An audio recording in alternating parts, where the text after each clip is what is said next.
24 घंटे के लिए पुलिस को छुट्टी पर भेज दो, हिंदू ताकत दिखा देंगे।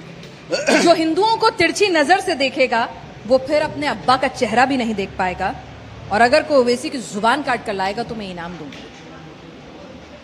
कुछ गलत नहीं, सब सही है। वापिस रिपीट करना है तो आपके शो पे भी बोल सकता हूँ। अच्छा, रिपीट भी कर सकते हैं, कोई डर वर नहीं है आपको? किस चीज का डर? हमारे हिंदू राष्ट्र में हिंदुओं को डरने की कोई जरूरत नहीं। मतलब हिंदू राष्ट्र हो गया देश? हिंदू राष्ट्र ही है। अच्छा, जहाँ 90% 90% लोग अगर हिंदू रहते होंगे तो हमारा देश हिंदू राष्ट्र ही है। तो फिर वारिस पठान अगर कहते हैं कि आप 2 टांगों पर आएंगे, मस्जिद में घुस जाइए, फिर आपको स्ट्रेचर पे भेजेंगे, तो वो भी सही कह रहे हैं फिर? ठीक है, जब भी एक दिन मस्जिद में जाऊंगा तो देखते किसके 2 टांग बाहर आते हैं उसके बाद। मतलब ये तो मर्यादित भाषा होती है नेता की, वैसी तो बिल्कुल नहीं लग रही आपकी। देखिए, ये एक्शन टू रिएक्शन है। अभी थोड़ी देर पहले अबू आजमी जी भी यही कहकर गए थे, एक्शन पर रिएक्शन है। तो मतलब पुलिस अदालत सब छोड़ दें, एक्शन रिएक्शन ही कर लेते हैं। पुलिस का काम करेगी, मगर एक हिंदू अगर आप हमारे त्योहारों को हमको मनाने देंगे नहीं, हमारे गणेश चतुर्थी के मिरोनों या प्रोसेशन पे अगर आप पथराव करेंगे, हमारी मूर्तियां तोड़ेंगे, हमको हमारे त्यौहार हो, हमारे अलग अलग तरीके से जो हिंदुओं की जो पूजा पाठ हो वो हमको अगर आप करने देंगे नहीं, और उसके सामने आपके जितनी ईद और मुहर्रम की जो जुलूस निकलते हैं उसके ऊपर अगर किसी भी तरीके का अगर आपको रुकावट नहीं आती, पथराव नहीं आता, तो फिर अगर आप हमको अगर करने देंगे नहीं तो फिर कभी ना कभी आपकी ईद या इस अलग जुलूस को भी कभी कभी तकलीफ देनी पड़ेगी। मुंबई में तो बहुत शानदार गणपति उत्सव होता है, और उस जुलूस पर मुस्लिम समाज के लोग जो हैं पुष्प वर्षा भी करते हैं लालबाग के राजा पर। तो ऐसा तो हर जगह 5 उंगलियां बराबर नहीं होती। होते नहीं है, इसलिए जो बराबर उंगलियां हैं उन्होंने ये खराब उंगलियों को ठीक करना चाहिए। कैसे ठीक करेंगे? उनको समझाना चाहिए कि ये जो सर्वधर्म समभाव, ये गंगा जमुना तहजीब या तो भाईचारा, ये सब चीज़ ये हमारे हिंदू राष्ट्र में चलेगा नहीं।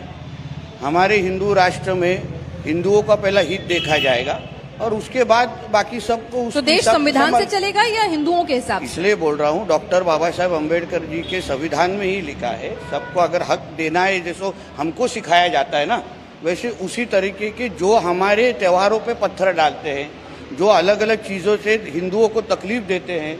अभी इस तरीके की सिचुएशन आ गई है कि अभी आपने कुछ हफ्ते पहले नाला सोपारा के एक सोसाइटी के अंदर हिंदुओं को बोला गया कि तुम नवरात्र का डांडिया नहीं कर सकते, आपने नवरात्रि की पूजा पाठ नहीं कर सकते। मतलब अभी सोसाइटी में आ गए हैं, कल हमारे घर के अंदर की पूजा हमको करने नहीं देंगे। इस तरीके का अगर हम सिर्फ हिंदुओं ही सहन करना चाहिए, हिंदुओं ने अगर इस बारे में कुछ कहना नहीं चाहिए, और बाकी इनके ऊपर अगर कुछ आएगा, इनके मोहम्मद पैगंबर के ऊपर हम कुछ भी कहेंगे, मगर ये हमारे गणेश बाप्पा के ऊपर कुछ भी करेंगे, या हमारे हनुमान जयंती सेलिब्रेट करने नहीं देंगे, या हमारे रामनवमी के प्रोसेशन चलने नहीं देंगे, तो हम चुप बैठना चाहिए। मगर इनके मोहम्मद पैगंबर के ऊपर कुछ भी बोला तो फिर इनको मिर्ची लगती है। तो जैसे अगर आप उनकी अपेक्षा है कि हम सहन करें, तो फिर उन्होंने भी सहन करना चाहिए।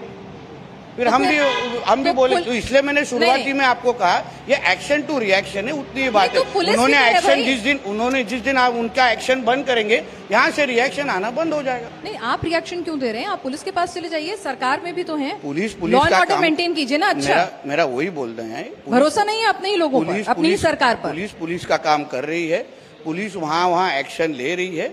मगर जिस तरीके से मैं बोल रहा हूँ, एक भी जो ईद की और जो मुहर्रम की जुलूस निकलती है, कभी आपने किसी भी हिंदू को उस तरफ गंदी नज़र से देखते हुए देखा है क्या? कभी उसके ऊपर कभी पथराव का एक भी इंसिडेंट आपने इंडिया टीवी पे चलाया है क्या? अगर हम आपके ईद और अलग अलग जुलूस के ऊपर अगर आपको तकलीफ देते नहीं, अगर हम आपके मस्जिद के तरफ गलत नज़र से देखते नहीं, तो आप हमारे मंदिर को और हमारे अलग अलग त्योहारों के ऊपर गंदी नज़र से क्यों देखते हैं? आप कह रहे हैं कि देश में मुसलमानों के साथ कहीं भी कोई भी हिंदू मिसबिहेव करता ही नहीं, मॉब लिंचिंग होती ही नहीं है, किसी भी मुसलमान के साथ भेदभाव होता ही नहीं है, पिक्चर परफेक्ट सिचुएशन है, बस सारे बेचारे हिंदू ही हैं जो मरे जा रहे हैं। देखिए, ये सवाल कभी आप उनको पूछिए, नहीं, मैंने उनको भी पूछा। हाँ, कभी फिर सामने अभी उसके पहले भी मेरे को नीचे बिठाया, थोड़ा और एक कुर्सी उधर लगा देते तो सबको चुप कर देता मैं। क्योंकि ये जो इधर कोई बैठे थे ना, अपने बैठे थे इधर कोई तो वो बता रहे थे कि मैं जिस स्कूल में पढ़ता था उसमें मैं एक अकेला मुसलमान था, मगर सब हिंदू थे। मैं वीडियो देखकर क्या राय है तो हमको कमेंट करके जरूर बताएं। और दोस्तों आपको वीडियो पसंद आई होगी दोस्तों वीडियो को लाइक कर दें, शेयर कर दें। हमारे चैनल को भी दोस्तों सब्सक्राइब करने मिलते हैं दोस्तों नेक्स्ट रिएक्शन वीडियो में।